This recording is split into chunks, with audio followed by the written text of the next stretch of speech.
So, what we're going to talk about today is the basic parameters of how you can reach the destination of financial independence.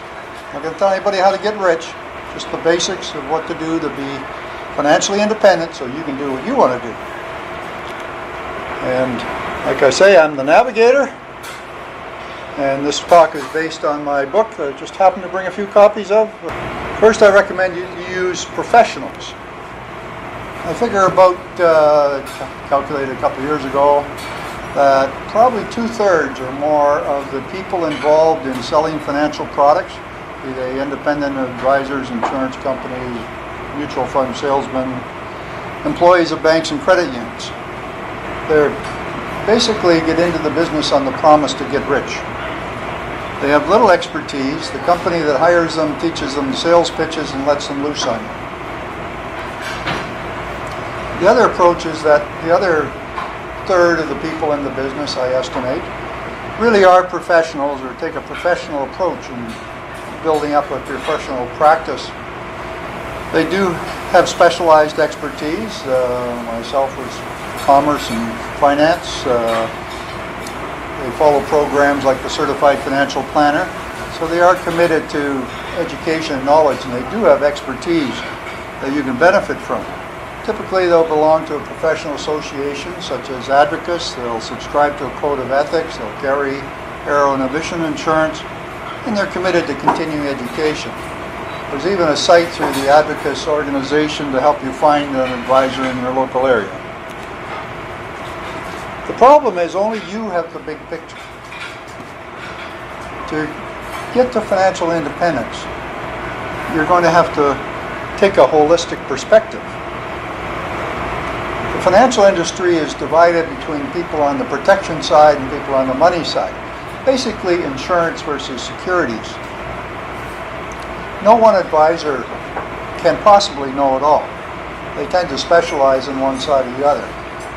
A lot of the salesmen on the money side, because that's where there's more money to be made. Only you can decide what you need based on your goals and needs and risk preference. The other problem with the financial industry today, and I write a monthly column in the Smart Biz magazine, you can pick up at your Shoppers and Safeway and so on financial literacy. And my June column was a little bit of my goodbye, where I talk about what's wrong with the financial business. And the basic problem is that it's structured like travel and cars on the commission sales model, where the salesman gets paid more if they sell more. And that's fine in a free market if you have not only multiple buyers and sellers, but you have a free and complete information. And the problem with the financial industry, like so many other industries, is they make it so complicated you can't possibly understand. You have to trust us, and that's where people can go astray. You have to keep in mind, if you're getting free financial planning and advice from a financial advisor, certified financial planner, whatever they are, somebody's paying them for the time. And if it's the company whose financial products they're recommending you buy, how can you be sure it's really the best thing for you and not simply the company that pays the best commission? The only way to be sure is who pays the piper.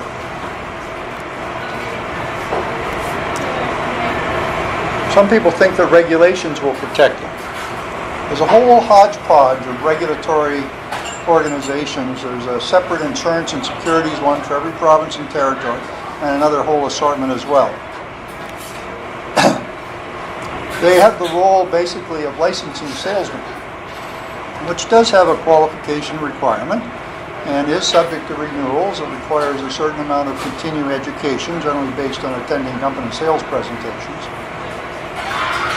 So that gives you some level of comfort in that, at least when you're oversold inappropriate products, you can have the satisfaction of knowing the salesman probably did know what he was doing to you. You need to protect yourself and risk getting fleeced. And even the direction of future and current changes to the regulatory environment are all based on forcing more disclosure and transparency in the fees you pay You've probably seen some of those commercials of the people sitting down with their financial advisor for their annual meeting and finally seeing on their statements and realizing how much money they've been paying the advisor, how much more money they could have had in their portfolio if they were getting independent advice. Anyway, the other part of that is enforcing a fiduciary responsibility. Right now, a salesman sells you something in the way of a financial product, an insurance policy, a mutual fund. Their responsibility is entirely to the financial company that they're a broker or agent for. They have no fiduciary responsibility to you as the purchaser. So they're trying to bring that into the regulations. Unfortunately, when they did this in the UK and Australia a few years ago, about 25% of the people in the business left the field, and I assume those were mostly the salesmen. The problem is, with all the extra regulation associated with documenting your fiduciary responsibility and so on, even the professionals in the business have to focus on higher net worth clients. And that leaves the majority of the middle class relying on Google for their financial advice.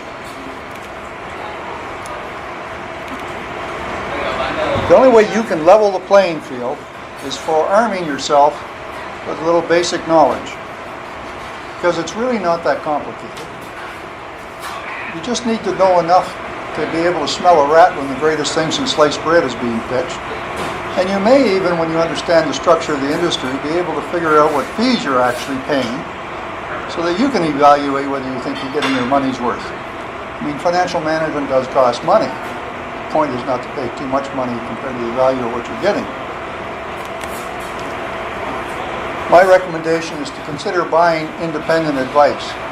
And this is where more and more people in the field, especially certified financial planners and so on, are no longer selling financial products. They will work with you to develop a financial plan that typically costs them $500 to $1,000, but they're not selling you a product.